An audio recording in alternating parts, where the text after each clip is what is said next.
Yes. Hey, what's going on, guys? We are back at our, what Mary calls Cogorno Golf headquarters, which is our new little office space in the back, if you can see. Very fancy. So we just have we put a little back at Bethlehem. We're back at the Bethlehem Golf Club. We're back outside.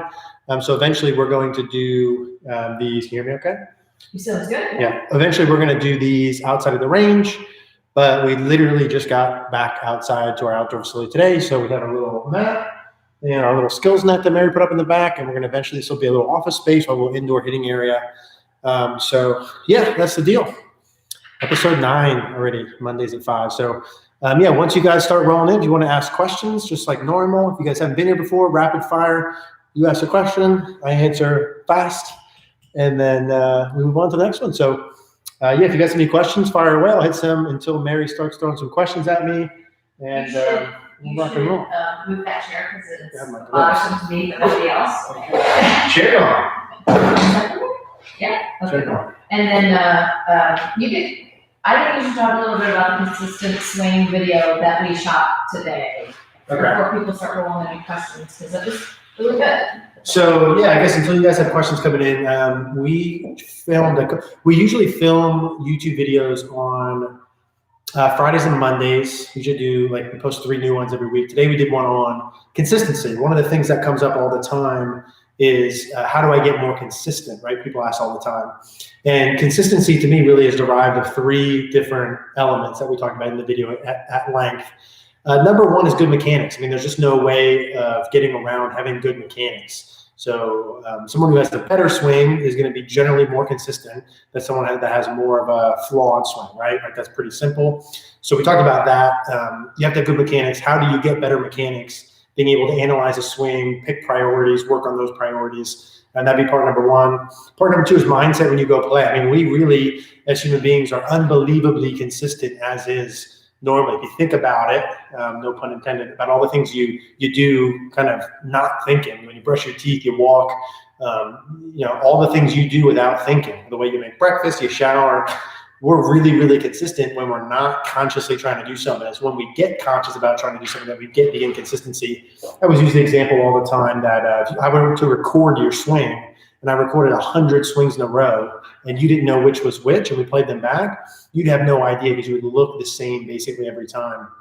So that's the number 2 part. And then the third part is tempo, tempo related. So we did some things about tempo and my thoughts on that and how to train tempo and why you should use it as a thought on a course. That'll be some things. So I can actually see some of these. So I guess I can just roll through some of these here as we have them. So Jeff asked, how do you hit from greenside bunkers containing very little sand? So I'm a little short on bunkers inside. I'm also a little short on sand wedge. So all I have is an unprepared 9-iron.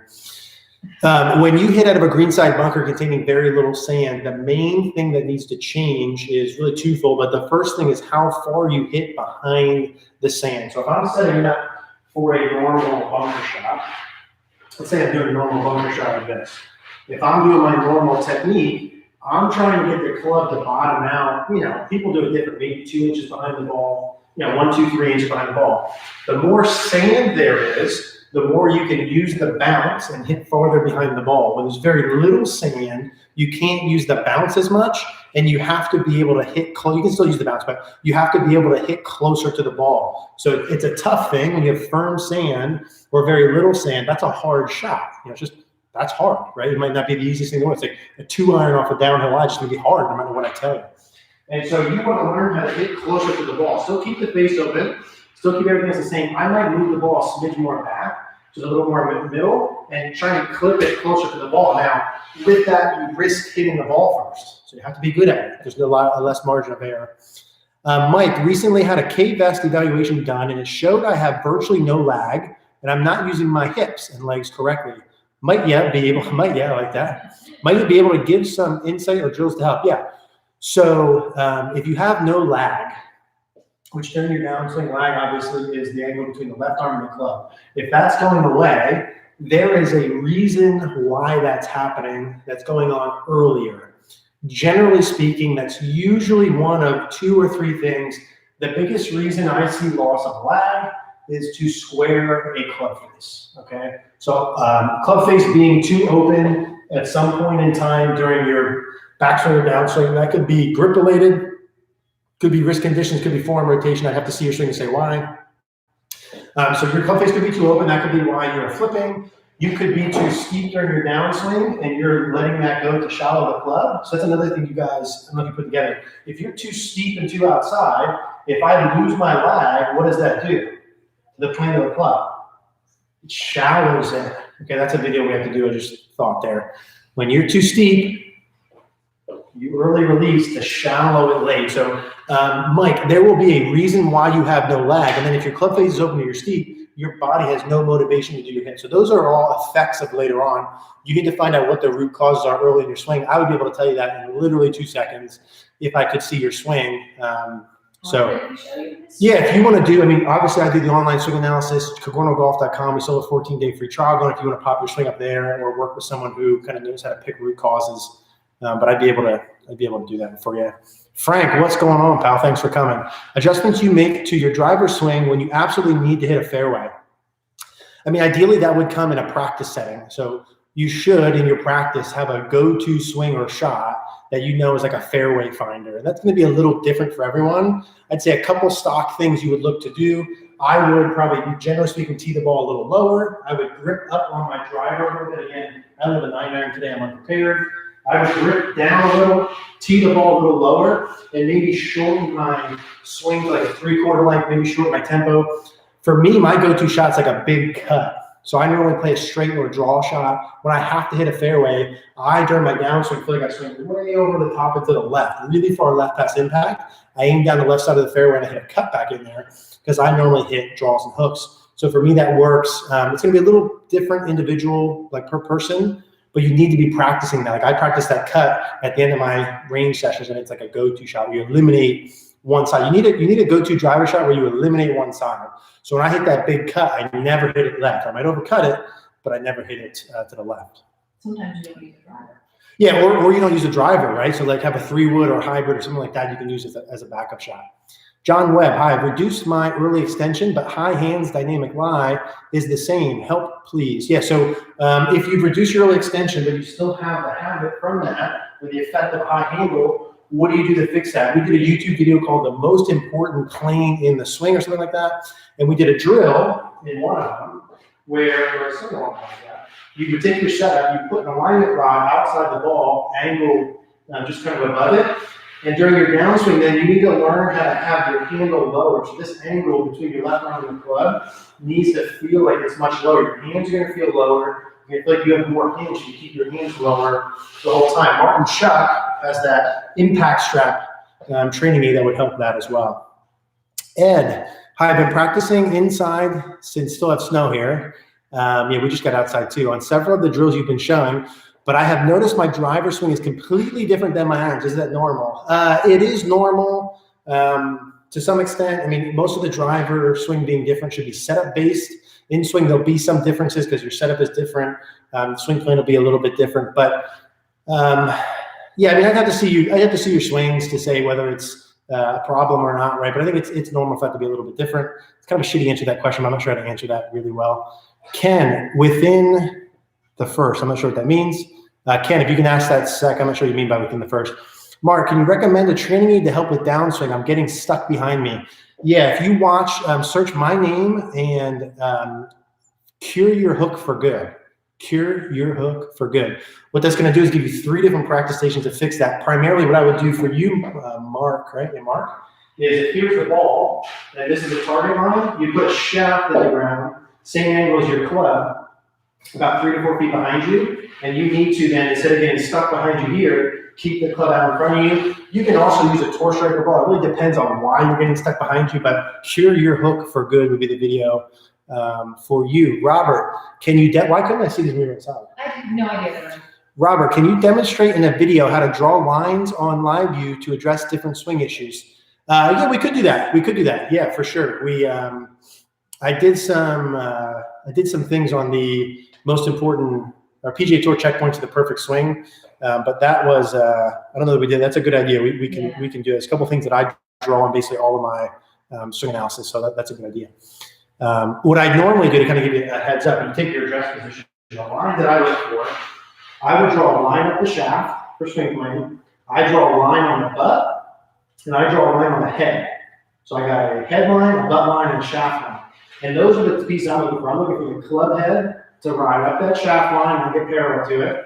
I want your butt line to maintain depth it starts with, and I want your head line to maintain depth. If you do that, your shoulders are going to be tilted, the legs are going to change flex, and everything else will happen. So those are the three primary ones that I would say there. Mike, thanks. You're welcome. Dennis, how do you hit a 5-wood on an uphill lie to a green in terms of possession? How do you hit a 5-wood on position? Maybe position. How do you hit a 5-wood on an uphill lie? 5-wood on an uphill lie. I mean, maybe I wouldn't hit a 5-wood on an uphill lie too often. It depends on what the scenario is. If I have an uphill lie that's like this, what am I changing in general? Yeah, not a ton. I would probably make sure I have enough weight on my left foot. I'm trying to practice and trying to figure out on a hill here with this. I would make sure I have enough pressure on my right foot so I'm not falling back the hill. Maybe swing a little bit more up the slope. I'd expect on an uphill lie, the ball would go higher and fly a little shorter, so maybe take more club. But I wouldn't make too many differences other than that, in my opinion. I love Monica's question. Monica, haven't hit a ball since October. What's the best sequence of practice to get back in the groove this spring? I would say for the first week or two, just swing. Have zero expectation. Don't practice a ton of mechanics and just get used to hitting balls. Hit some chips, hit some putts for at least 3 to 4 practice sessions with literally zero expectation. Just get your body used to swinging a club and then start to record your swing, start to see what the areas are that you need mechanically to improve the contact or direction, and then start to go to work on mechanics. So no magic there. Just get back to the swing thing. It's just like if you take 4 months off the gym, when you go back in the gym, you just got to get in the gym. You don't need to go bust your butt on day one. Just get back in the gym. Just get started. Just get swinging and then work from there. Greg Miller, irons are coming along really nicely. What kills me is my inconsistent driver. It seems to be a common theme. Tendency to blast a pretty significant slice. What is the difference? Why is this different than irons? We're going to close the face. So, it shouldn't be drastically different. I mean, some of the things with I have all my players more or less in the beginning can kind of work one ball flight all the way through the bag, wedges, irons, and driver. I prefer to hit a draw with my driver and draw my irons and cut my driver, but it shouldn't be all that much different. What are some potential things that could happen? Number one, again, I don't have a driver. Off-center contact with the driver gets amplified, meaning if you hit towards the heel or the toe, it'll curve offline a lot more than an iron will. That's one potential. The second thing is angle of attack plays more of a role. When you're hitting your iron, because you're hitting down on the ball, the angle of attack working down is a little thing called D-plane, kicks your path out to the right, which means it's easier to hit draws or more difficult to hit slices. If you hit your driver and you hit on the way up, it actually kicks your path farther left than it is, which would mean increased odds of the ball curving too far to the right. Could be a setup position. Your ball position could be too far forward. I mean, there could be a lot of different things. So Jim, Eric, it's such a treat to go to the range. I know exactly what to work on after having an online lesson with you. You're the best. So good. I'm going to read that again. Jim, hi, Eric. It's such a treat to go to the range. I know exactly what to work on after having an online lesson with you. You're the best. I talk about this with Mary a lot with the online lessons. Like, there's 67 people in here right now. I could literally improve every single one of your swings really quickly and show you exactly why you get what you get and how to fix it. Like, I have the knowledge to do it. It's not a brag. It's just like, it is what it is. And I don't promote it as much because I don't want to sit inside of my computer all day, if I'm being very honest with you. I give a lot of online lessons as is, and I don't really want to give a ton more, or else I would push that so much harder. That's why we created Cogorno Golf, so I can kind of scale my time and my effort, because I don't want to sit on the laptop all day. But man, if I could see your swing, I could help a lot. Ed, thanks. You're welcome. Jim, I've been working on getting rid of my flippy motion to impact, working out well. How can I get the ball higher when I look up, the ball is on the way down? So unfortunately, Jim, what you just said there counteracts itself, meaning when you come through and you get flippy, what does that do to the loft of the club? What makes the height of the ball? So what affects height? Dynamic loft and angle of attack are the two biggies. Of course, there's speed, there's spin, there's contact, but mainly it's angle of attack and dynamic loft, meaning the more loft you have at impact, the higher it goes, the less loft, the lower it goes. The more you hit down on a ball, the lower it goes. The more you hit level or up on a ball, the higher it goes. Unfortunately for you, if you flip, what does that mean? When you used to flip, you would do what? Have a lot of dynamic loft. Ball would go higher. you would really shallow the club, ball would go higher. Getting rid of the flip lowers the dynamic loft, ball lower. Hits more down as the game goes more forward, ball lower. So unfortunately, you cannot have your cake and eat it too, my friend. So you're gonna watch Friday's post. You're gonna hit a low. Yeah, Friday we're doing a post on dynamic loft that'll kind of go over that more in depth. But you're gonna have it a little lower when you manage the dynamic loft. From there, which is important when you're fixing a flip, you should probably see it a little lower. You can change angle of attack, swing direction, speed, and extension rates to get that back higher, but that's a little down the line. Let's see. Whoa. This is where I Blanche. Okay. Been working on your backswing drills with no form roll. At first parallel, my weight seems to be on my toes versus my heels, question mark. So when you take your normal setup, your weight should be on the balls of your feet, which is where your toes meet the base of your foot. As you work back to here, it should be in the middle of your right foot, and then from there to the top, it's working towards your right heel. So balls of the feet, middle of the foot, a little bit towards the instep of the right heel. This is what you want to do with your weight in your feet. Robert, my swing travels under the line on the downswing, but I tend to stand up, moving forward, shoulder back, and pull the club across the ball, producing a pull, fade, and no distance. Thoughts, cue drop.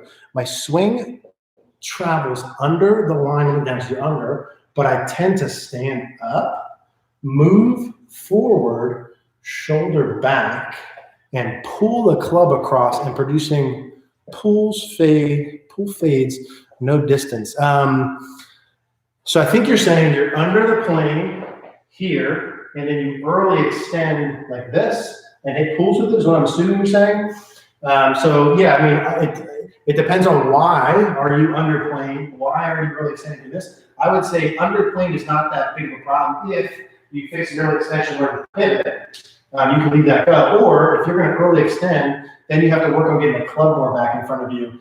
I would really have to see your swing, I think, to give you, because that's a very specific question, a very specific scenario to you. I'd have to see your swing, I think, to be able to say what to start on in terms of that. So it's kind of a tough one for me to answer there.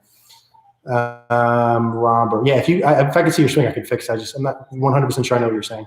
Michael, I am tall, and for the most part have left a lot of body out of the swing by staying spine center. So we got to get some terms under control of us. I'm tall, but for the most part have left a lot of body out of the swing by staying spine center with my head back in the downswing. It feels like a delayed rotation. Thoughts? I think that's perfectly fine. What you're saying to me, I would need to see. Are you doing what you think you're doing? I mean, more or less what I'm looking for is if you from face on, draw a circle around the head, draw a line down the right leg, stay within those. When you start down, keep your head in there, and go a little down and forward and extend up and out. So, yeah. Jeff, how do you effectively move your right shoulder down and forward the downswing without hitting it fat? So when you get closer to the ground, here's my right shoulder, here's my setup position. My right shoulder is a distance away from the ground. If I got closer to the ground, how do I move my low point forward? Well, I got to get my handle forward, and I do that through rotation. So from here, the more and more I get closer to the ground with my right shoulder, which is going to be right side bend, right lateral bend, I need to have more chest rotation to get my handle forward to not hit it fat. So more rotation to not hit it fat, and then extension at the end. Miles, let's see. Really enjoying your rotation masterclass. Still have problems to squat at downswing. Find easier to squat at backswing and then extended impact. Should I change and how to improve? Yeah, in general, I would not recommend what you're doing. So, but if you're doing it well, then I don't know, change it. Here's how my height. When you make a backswing, I'd like for you to basically maintain the height going back, go down in transition, and then extend up and out. And why I want you to do that is that's what basically most all good players who hit it really long and really solid do. The problem with you going down during your backswing is equal and opposite. If I go too far down back, a lot of times you'll come up and out. If I go too far down back, a lot of times you'll go up and out. Now, if you can make a backswing where you go down and you stay down instantly, then that's perfectly fine. John Webb, thanks, you're welcome.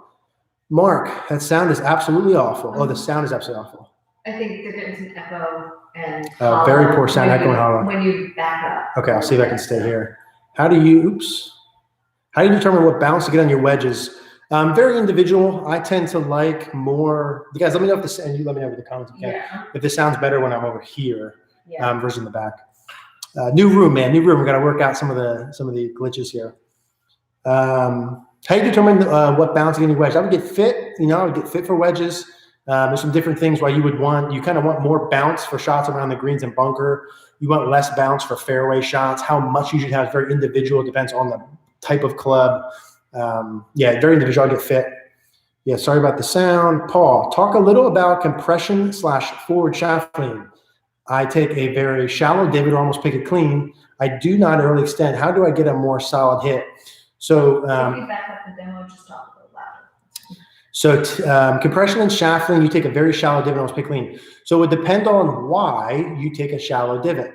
If you don't extend, then probably your swing direction's too far to the right. Would be why. So some of the things in terms of during the downswing, if I don't take a divot, either I have early extended like this way. I think these are not connected. I think it's just my thing. Yeah. During the downswing, if I early extend, I'm super shallow. If I don't early extend and I'm still shallow, then in all likelihood, you have too much tilt, which is why you're shallow, or your swing direction is too far to the right. For you, I would put an object behind you, like a alignment rod, and I would make sure that your downswing and your club head's more on top of your hands, more on top of the plane. If you watch the Cure Your Hook for Good video, you'll see what I'm talking about there, and that would get your compression. It's probably a swing direction issue for you. Cody, your recent video about feels to shallow out has been very helpful, and I'm more shallow on video. However, I'm getting I'm assuming you mean, a fat contact behind the ball. I need tips to combat this. Yes, add body rotation. So the more you shallow the club behind you, all else equal, that moves your low point back, and it shifts your swing direction to the right. What do you do to combat that, to not hit fat shots? You add more and more and more rotation. How does that work? The more and more and more I rotate, the more it pulls here's me with no rotation, here's my hands in the handle. Now, if I do nothing other than just rotate, I'm doing nothing with my arms, my hands. My handle goes forward. I'm telling you, I'm doing literally nothing with my arms, my hands. The handle goes forward from rotation. That would be where I would start. Dennis, the reason I asked the question about the uphill lies, the 5-wood, is that I'm left-handed. When I hit the ball, it draws to my right. I aim more left because the ball draws right when I hit it. That's cool, no problem. Aim left, hit draws. David Green, is ball flight feedback always necessary when making swing change, or can it hinder mechanical progress while relearning how to pure it from new positions? Very good question. Ball flight feedback is absolutely not necessary and can be detrimental when making mechanical progress, because when you're working on mechanics, what are you working on? Mechanics, right? And when you're working on ball flight pattern, you should be working on ball flight pattern, not on mechanics. You guys should not be working on ball flight pattern and mechanics at the same time.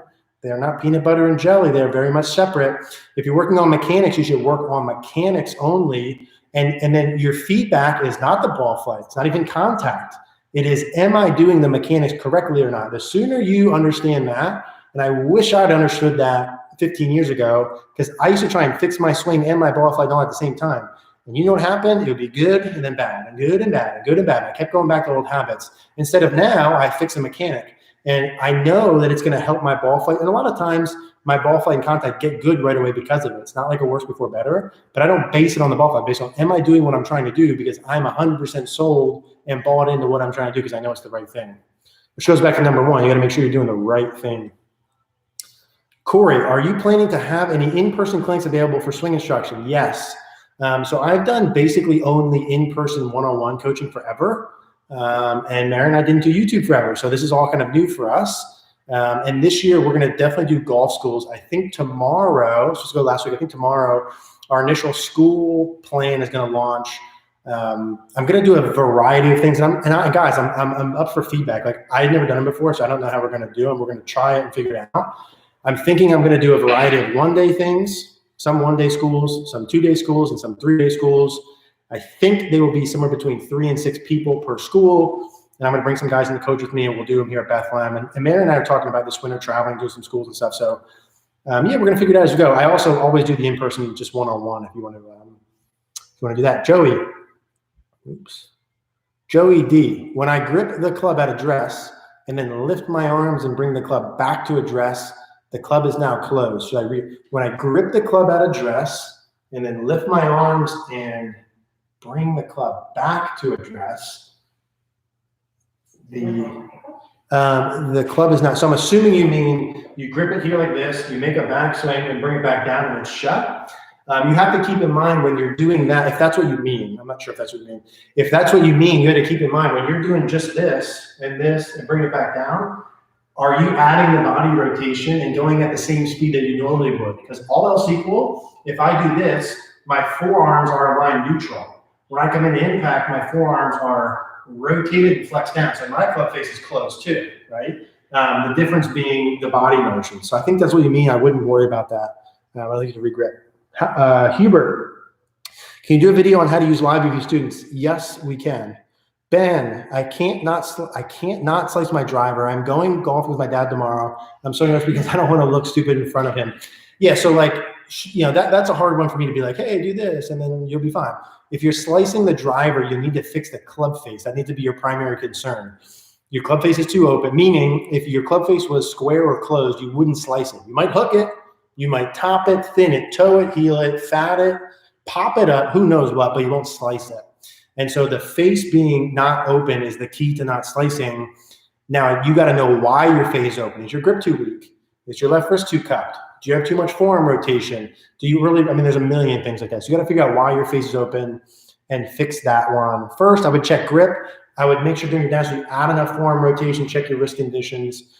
There's other things that go along with that. Rizzo, hey Eric, how do you move your arms right after the takeaway? Trying to bow my wrist more so I don't cup and overswing, but sometimes creates. Eric, how do you move your arms right after the takeaway? I'm trying to bow my wrists more so I don't cup and overswing, but sometimes creates a disastrous impact. So, yeah, we should have done this. I can't speak about the disastrous impact. I need to see what you're doing and see what that's causing. I think you said how do your arms? How do you move your arms? So from setup position to the right leg, there should be not a lot of action. From right leg to first parallel, there's going to be a little bit of a soft fold and a little bit of a hinge. So to the right leg, not a lot. From the right leg to first parallel, there's a little bit of a soft fold in my arm and a little bit of a hinge. From here to the top, I'm going to continue bending my right arm and continue hinging. By the time I get the left arm parallel, I'll be roughly 90 degrees. And then from there, that's about all I'm going to hinge. I'm going to have a little more bend with my right arm. At address, my right arm is fairly long, let's say. From the right, I get my hands on my right thigh, no bend. From here, let's say my right arm bends about 30 degrees.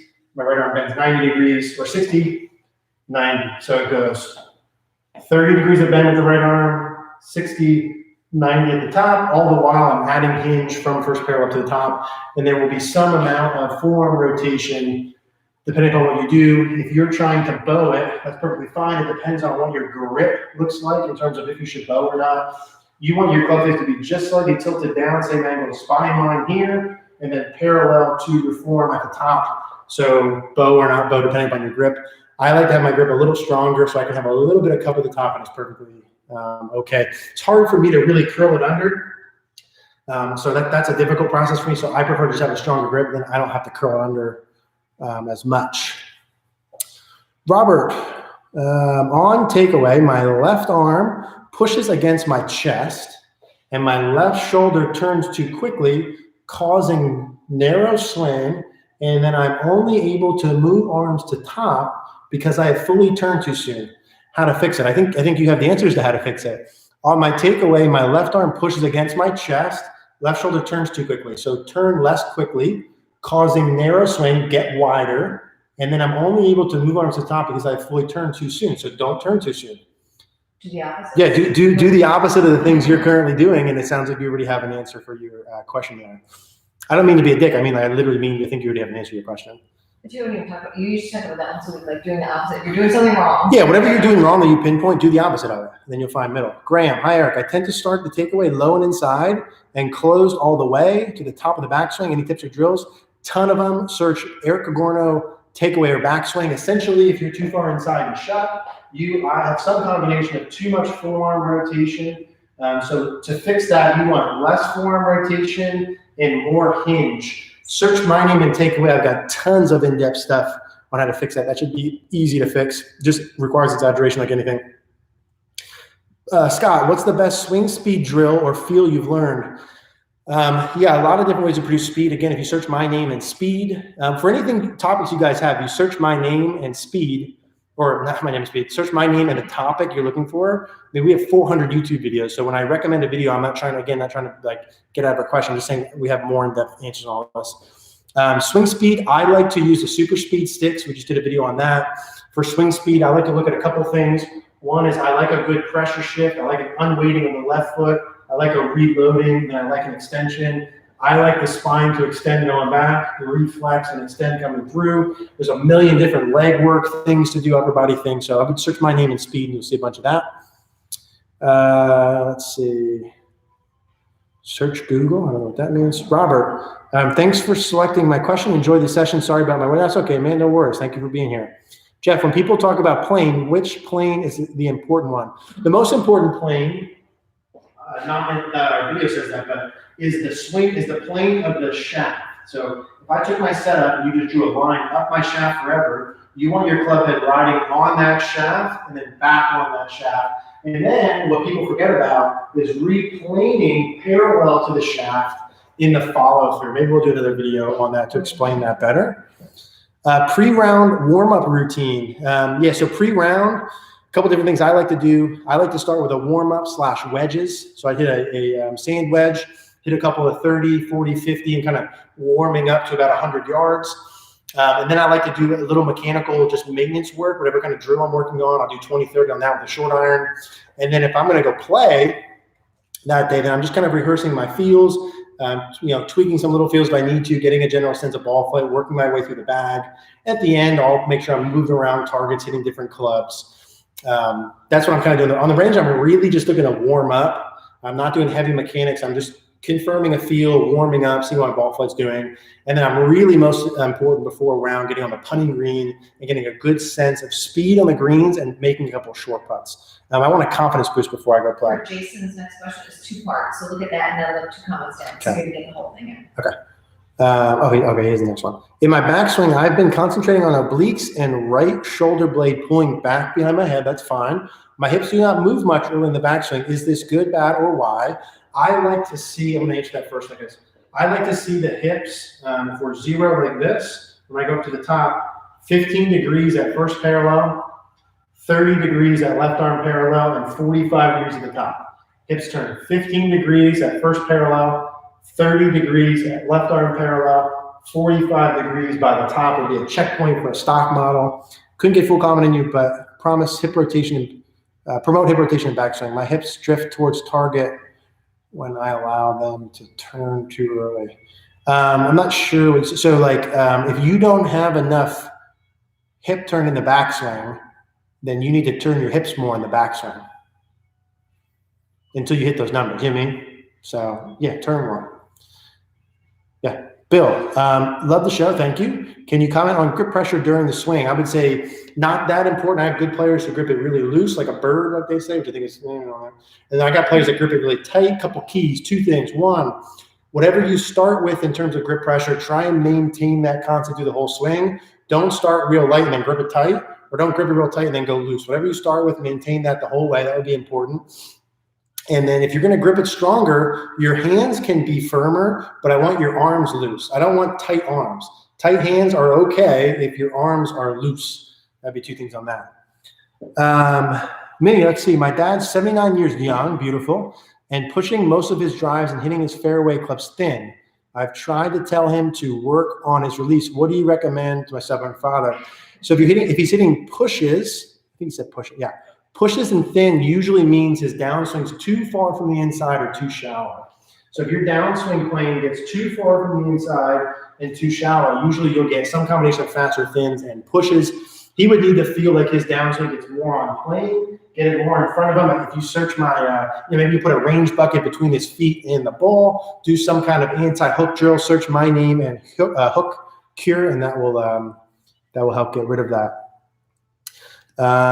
Let's see. Blanche, Larry, San Diego. It's really Larry. Larry, okay. What should an athletic golf posture look like in effective posture drills?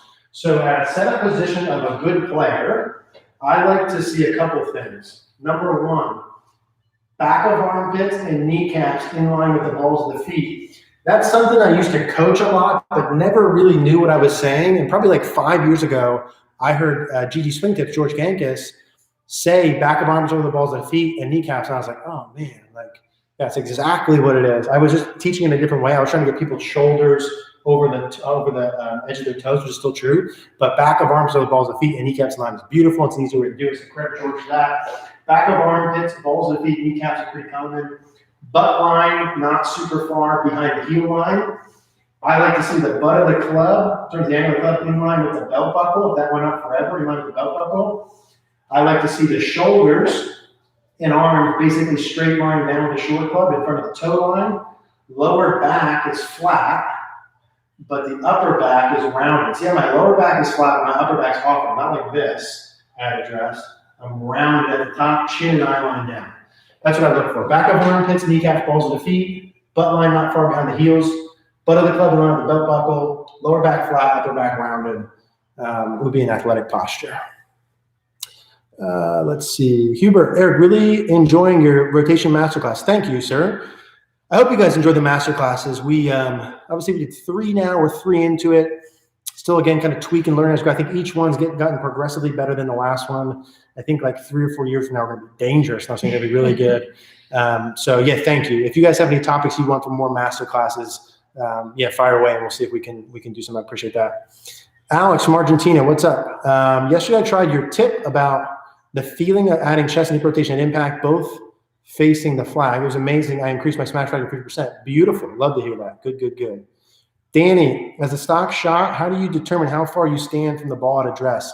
Yeah, I wouldn't go the route of like measuring. I know some guys do that, and that's whatever. I would say you get your balance points and set up good, let your arms hang down, and let the club dictate it. Meaning, if I have a really good setup position, if my back of my armpits over the balls of my feet, and I just have my arms hanging down as they should in front of me, I put my club in, and that's how far I am away from the ball. If I have a longer club, I still have the same posture. As my clubs get longer, I'm going to be a little bit taller here. So meaning, with my driver, I'm going to still have my back of my arms over my ball, my armpits over the balls of my feet, but I'm taller because my club's longer and I'm farther away from the ball. With a wedge, I'm going to be a little bit more bent over, but my armpits are still over the balls of my feet. Let the club dictate the distance away from the ball and have good posture and setup, not be measuring the distance. Glenn, my pro tells me I am right eye dominant, which screws up how I align the club face. What is he talking about? Yeah, I don't know. I think eye dominance, can have I'm no expert on eye dominance. So I don't know that. I would say I never ask someone whether they're right or left eye dominant. My players all seem to get better. I don't know how important that is or not, but if you're more right eye dominant, that might change the way you tilt your necks. I've only heard you talk about that putting. Yeah, putting eye dominance was more important to me because the stroke is so different and we're trying to be really precise with the start line and my read. So my eyes with my line and my read are more important. With a full swing, I think regardless of eye dominance, if you get a good intermediate target in front of you, then I don't know that it matters much, but that's not a topic that I feel very comfortable like talking about because I don't know. I will say again, I don't talk about it and my people are like struggling because of it. So I don't know how important it is or not.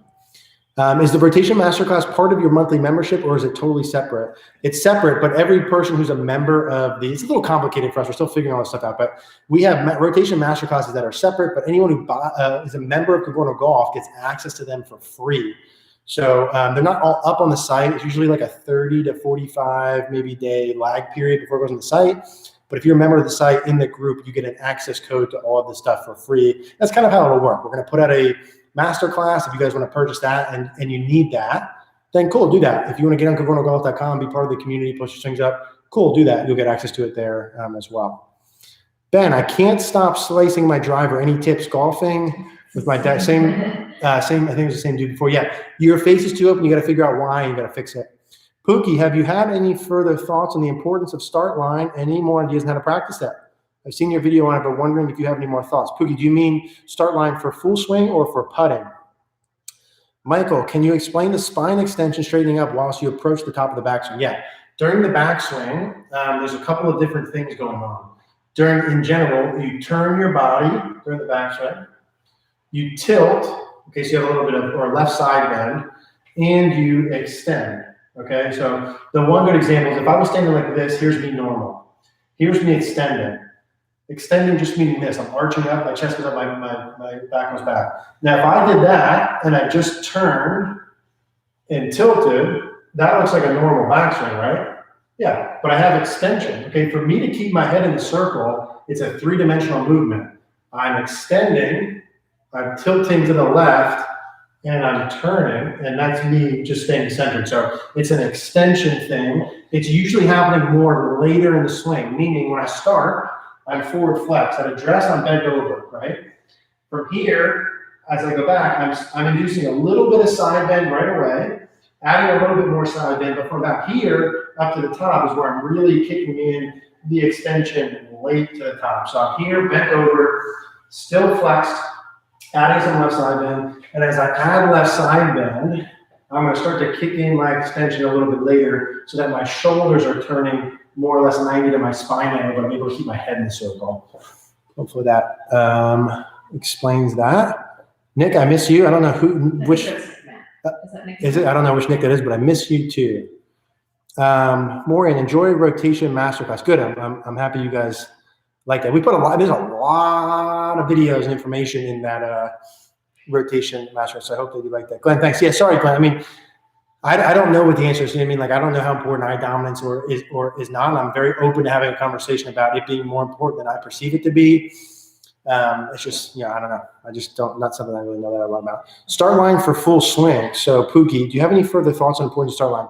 I think the start line is very important. And any more ideas on how to practice it? Yeah, I put a stick and alignment rod in the ground in front of you 3 to 5 paces. And depending upon where you want to start it, use that as a guideline. If it's to the right of it, on it, or to the left of it. To have good start line over and over in terms of mechanics, you need a good club face, you need good swing direction, you need good rotation in terms of mechanical. So yeah, that's my thought. I think start line is very important. When I'm working with someone and we're fixing ball flight, that's always the first thing I start with. There's start line and there's curve. If you're not happy with the direction your ball's going, it's always two things. It's start line and it's curve. Which one do you want to fix? And we'll go through the reasons why that happens and how to fix it. Full swing golf lessons for free. Yes, these are golf lessons for free. Jeff, what can you do as a Band-Aid during a round when the wheels are falling off?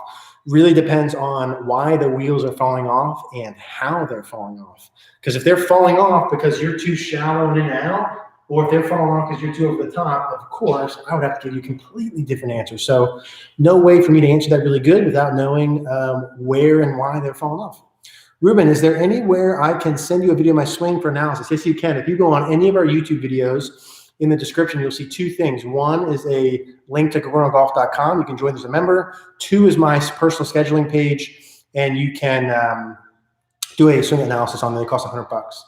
Nick, Mr. Super Long Swing, I think is not Nick Math. I think that's Nick. How do you pronounce Nick? How do you pronounce your last name from our site? Oh, CHIAD Shavolta? Is that right? It's Nick. It's Nick. It's Nick from CogornoGolf.com. This swing better be shorter now. Michael, thank you. Yeah, you're welcome, man. Corey, how much does upper body strength, overall fitness impact your swing speed? Yeah, I mean, I think the most important thing for swing speed is explosiveness. So there's a lot of guys and gals who don't have a lot of shabola. I think I threw a T in there somewhere. Shabola. There's a lot of guys and gals that have a lot of upper body strength that don't hit it super far. And I know a lot of guys that are really skinny who don't have a lot of upper body strength and hit it a mile. So I think it's really about explosiveness. Power with the lower body, I would say, is more important than power with the upper body. Ability to produce force and speed through the ground with your lower body and use your body to rotate and create torque is probably the most important for speed, ground pressure, body rotation. And then strength-wise would be second. I mean, of course, a lot of the dudes that come in that are bigger that come in hit the ball far too. So that's part of it. 44 minutes in, and I have rapid fired through all of your questions. I don't even know if I'm breathing through any of that. If you guys have any other questions, fire away. I'm gonna take a drink. I was fast. Maybe our fastest. Hit some balls. Rapid fire. Skills in it. Yeah. I feel like I sometimes crowd myself at the ball or end up too far away. Checkpoints to addressing the ball to ensure proper length away. Yeah, I would go back about 10 to 15 minutes and listen to what I said about the posture parts. Distance away from the ball should be dictated by having a good posture. So back of the armpits over the balls of the feet, the kneecaps. Get that part good. Let your arms hang. Put the club in it and put it down on the ground. Get the butt of the club out the belt buckle. That's how far away you should be. If you're out here, no, that's too far. Now, my arms are hanging too far back. All my arms hanging basically straight down. If your arms are in, you're too close. If you're straight down, you're good. If you're out, you're too far away. What do you feel in weighting your feet if you're too far away or too close? Yeah, okay, good. Yeah, so if you're if you're too far away from the ball, that's a good point by Mary. Usually, you're going to have your weight too far on your toes to get to it. And if you're too close, you're going to have your hands in, you're going to have your weight back on your heels. So if your weight's too far on your heels, you're probably maybe too close. And if your weight's too far on your toes, you're probably maybe too far away. Shane, having a problem with my left thumb is slipping constantly and wears out the glove. Tips, please. So left thumb is slipping. So with the left thumb, you can do a short left thumb. You can do a long left thumb. Play around with, I don't know which one you have. You have more of a short left thumb or a long left thumb. I find for me, when I have a shorter left thumb, which is more like this would be long, it's down the shaft more. When I have a shorter left thumb for me, which is this is kind of in tighter together, my left thumb doesn't move as much and I have better control of the club. For me, when I have a longer left thumb, my thumb moves around a little bit and I wear out the thumb. So try a shorter left thumb. It also depends on your grip size relative to your hand size and some other things, but I would check that part first. I would say the general thing I'd say, maybe shorter thumb is easier to keep on, longer thumb, not as hard. Skip the. Okay. Glenn, I like to hit a draw. Should I try to do that with shorter clubs like an 8-iron? Yeah, I would. In terms of should you hit a draw through the bag, I used to, my philosophy has changed. I used to tell everyone just to hit one flight all the way through the bag and still kind of like that. Like if your scores are higher, in fact, let me take that back. If you're someone looking to break 100, break 90, maybe even break 80, I would say just learn one ball flight. Eliminate one side of the course. Learn one flight. So if you're going to hit a draw with all your clubs, pitching wedge, 9, 8, 7, 5, 4, 3, fairway wedge, driver, etc. If one or two go straight, that's okay. But try and hook all of them. If you're going to fade them, fade all of them. That makes the game easier. Eliminate one side. You can manage your misses. Dispersions are better. You can miss on the right sides, and it'll be more fun. Now, as you get more advanced, like for me, a lot of the players that I have that are in high school or in college or want to play mini tour stuff, I would say, like, I like to draw my irons but fade my woods. And the reason is because as you get more speed and you start drawing the ball, it's harder to fix a hook. The hook goes more offline. As you get more speed, you can kind of swing down and left and hit a fade. And I can still, you can still hit a fade 300 yards because you have enough speed. When you don't have enough speed, that's harder to do. You want to go more up and go more right. So I would say most all people, I would encourage them to hit draws, learn how to hit hooks, a lot of good stuff in there with that. Over time, as your scores come down, lessen the hook. And then if you want to, you can hit draws with certain clubs, fades with other ones. But no, definitely no two-way shot patterns. Jeff, thoughts on the DST training club? Yeah, it came up before. I've only ever used it once. DST is the one with the bent shaft. So like trying to promote forward shaft lean. I didn't love it when I used it. I didn't hate it when I used it. I thought it was okay. This was when it first came out. It was years and years and years ago. So I might have to try that one again. But I think, like, listen, if you got to train in shaft lean, you're doing something mechanically that's wrong. That's like, you're unhealthy and overweight. You take a pill to make that all go away. No, like you need to change your food. Dude. Like you're not eating well. You need to move more. So I'd rather go root cause. Why do you need more shaft lean? Watch the dynamic lock video come out with the importance of club face angle. I can't tell you that enough. The importance of club face angle, and then rotation stuff. Marco, hi Eric. Best drill to not start backswing by rolling the forearms. My club head is way behind me at first parallel, face way open on backswing, and then come way over the top. Yeah. So we just did a video today that'll be out next week. Search my name and takeaway. I have one video called "The Only Two Takeaways You Need for the Perfect." Only two drills you need for the perfect takeaway. We've got a video called 4 Ways to Fix Your Takeaway or Backswing. So I got a lot of content on this if you watch them. More or less what you're going to need to feel is from here, you're going to need to feel absolutely no forearm rotation, maybe even counter rotation, and you're going to have to feel a lot more hinge. The more you hinge the club early, the more it goes outside. The less you hinge, the more it goes inside. The more you forearm roll, it goes inside and open, less forearm roll outside. We also just did a video the other day on 4 feels to shallow, which was left hand feels and right hand feels, and they apply to the backswing. So watch that video with the left hand, right hand feels. and give yourself feedback. Do not guess, because it's going to have to be incredibly weird and exaggerated at the beginning. That's the biggest mistake everyone here is going to make. Like a lot of you guys, your swing's not going to change enough because A, you are not going to exaggerate enough, and B, you're not going to give yourself enough feedback. So on the 1 or 2 swings where you actually exaggerate enough and do what you're trying to do, and you hit it shitty, you give yourself feedback that you hit it shitty and it felt weird, must not be good, I'm not going to do it. And that was the best swing you made that range session. So for me, I'm not going to make that mistake anymore because I did it for 10 years. You need to exaggerate more. So like if you roll inside, dude, who was that, Marco? You roll inside and you want to fix your takeaway, I can fix your takeaway in like 2 swings if I was with you, because what? I'm going to make you exaggerate and I'm going to give you feedback. That's it. There's no secrets to this shit.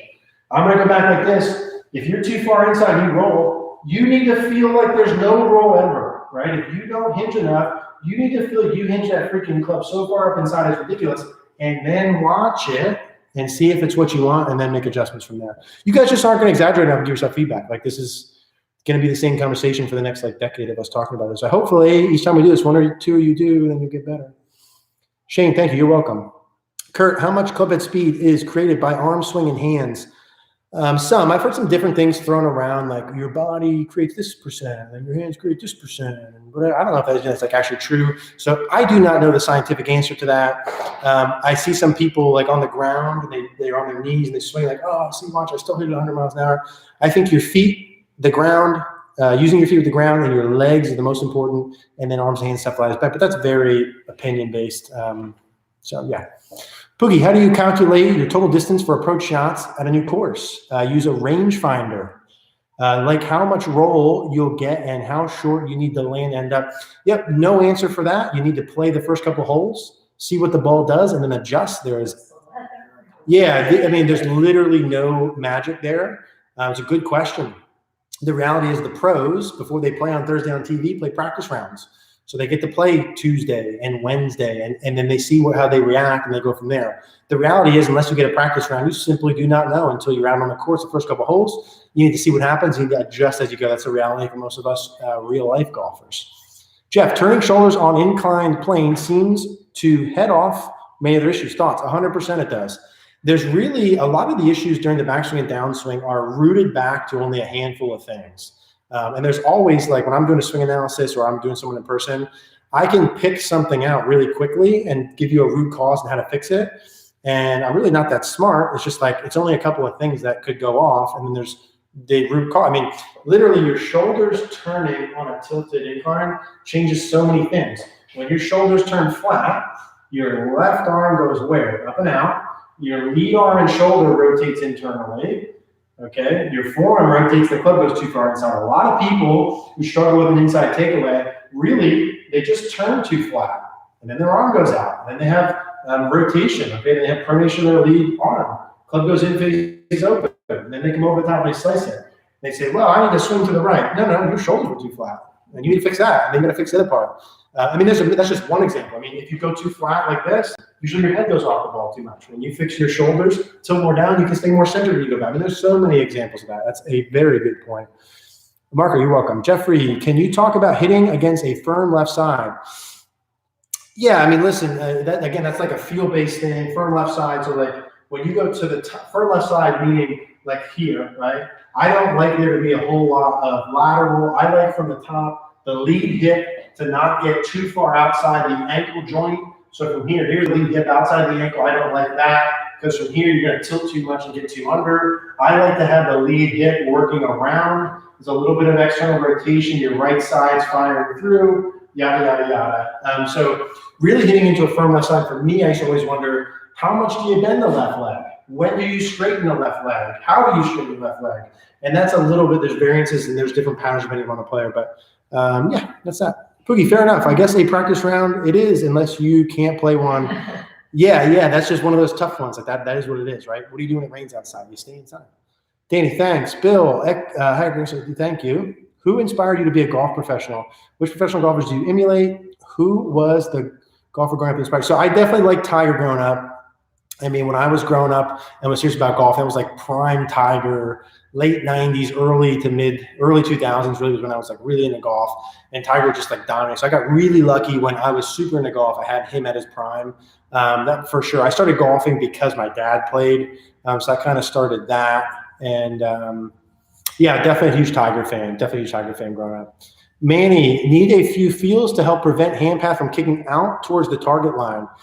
So what would be the opposite of them kicking out towards the target line? Start with that. And then you have to figure out really why. So I don't know if I'm assuming you mean during the downswing. You have to figure out why they're kicking out. A lot of times the hand path will kick too far out because the shoulders open too quickly from the top. I mean, ideally, when you make a backswing, I always talk about open everything, but in reality, there's a sequence there. I just say that for simplicity's sake.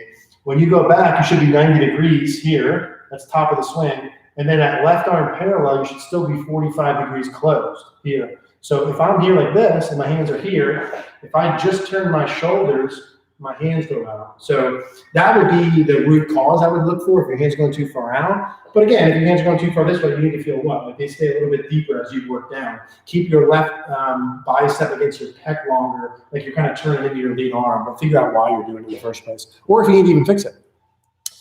Okay, we have like 5 minutes left. These hours fly by. Champ, Derek Riley.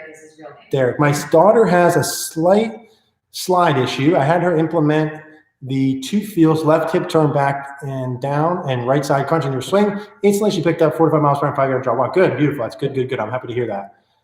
Thank you. I appreciate that. Yeah, that little, what he's saying is during the downswing, when you slide too much, one of the feels is getting your left hip going down and behind you and add a little bit of right side down. If you do those the same, you can stay centered and rotate. Instead of your left hip going up and forward, then you have too much tilt. So your left hip down and around, have a little bit of right side crunch, right ear more down towards the ground helps, and then you can extend up and over that later. That was one that really helped me too. That's cool.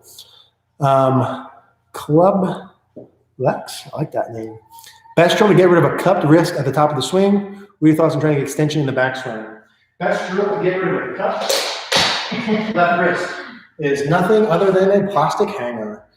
So I use this all the time, and it has always worked, and it always will work. You put the hanger on the left side of the club, you grip it. When you start, you can start in different positions. I normally start it kind of just on my left wrist, but you can also start it over here. So I start like this. When you go to the top, if you keep it on your left wrist, your wrist is flat.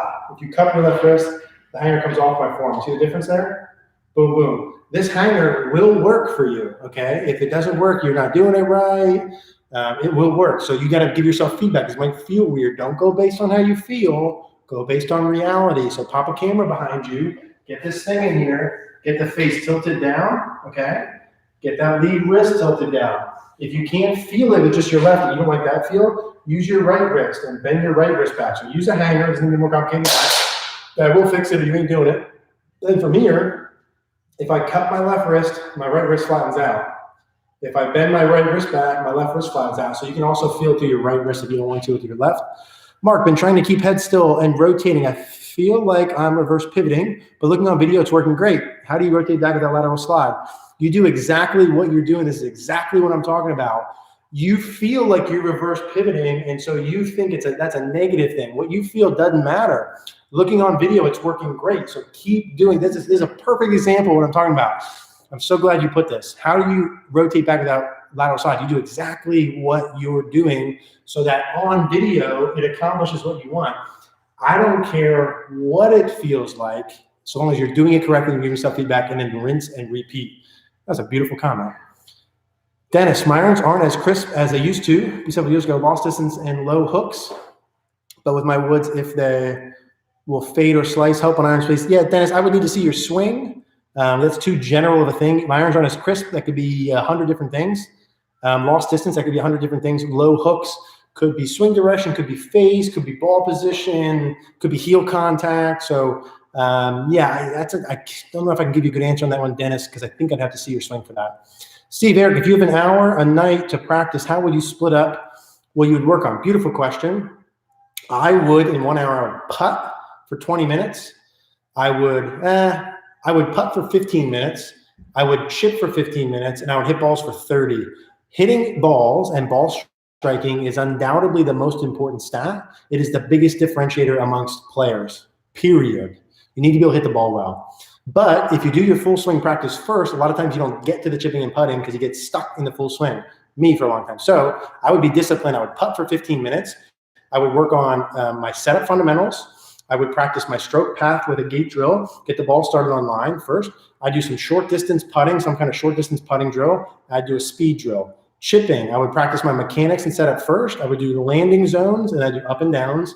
And then full swing, I do warm up, mechanics practice with a heavy feedback, and then some kind of switching clubs on course practice. I would rinse and find videos for you doing all 3 of those things. Yeah, I have videos on there for that. We'll do more. I would do those things, that circuit, every time I practice. I could do that forever and make huge improvements on doing the right mechanical things. All right, we're at an hour. I'm going to answer these 4 that I see on, and then we're wrong. Eric, no, I already asked that. Can you beat Chris Ryan? Absolutely, I could be. No, I don't know. I've never seen him play. I've seen his swing. He got a really good looking swing. We did one video with him. It was the first time we ever did that. It was a little like weird. I thought the video turned out pretty good because he was doing a part, we did a part. He's been really cool. He was really cool the whole time. He edited the video and put it together. Saved Mary Zara editing, so I'm sure she's happy about that. And yeah, I thought it turned out okay. I mean, we got to do that a couple of times to kind of learn how it goes. This winter and moving into next year, we're going to try and do in person with people more. So we'll do some more collabs. But Chris was super cool. He's a cool dude. Thank you. Heading to the range now with Hanger. You're right. Yeah, dude, get Hanger. We'll fix that for sure. Bill, what swing? This is going to be the last question here. Bill, what swing thoughts would you recommend when you are on the first tee in a stressful situation, tournament, club, championship? Great question.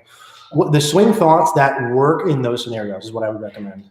I would recommend practicing as close to an environment as you can like that. You cannot replicate the real thing. You cannot replicate being thrown in the fire no matter what you do, but you can get similar to it. And the swing feels that work in those sort of scenarios in practice and in other events would be the same swing thoughts I would use there. There are no universal swing thoughts where I could say, hey, feel chest rotation. That'll work for everyone. No, it depends on what you are currently doing in order to fix it. So it can't be a mechanical thing. I would say figure out in practice what works under the gun, and then go under the gun a couple of times, figure out what works and what doesn't work. It means you might mess up a couple of times. Great, no big deal. That didn't work. Let me try something different. Find what works. I get a couple of feels that work really good under pressure.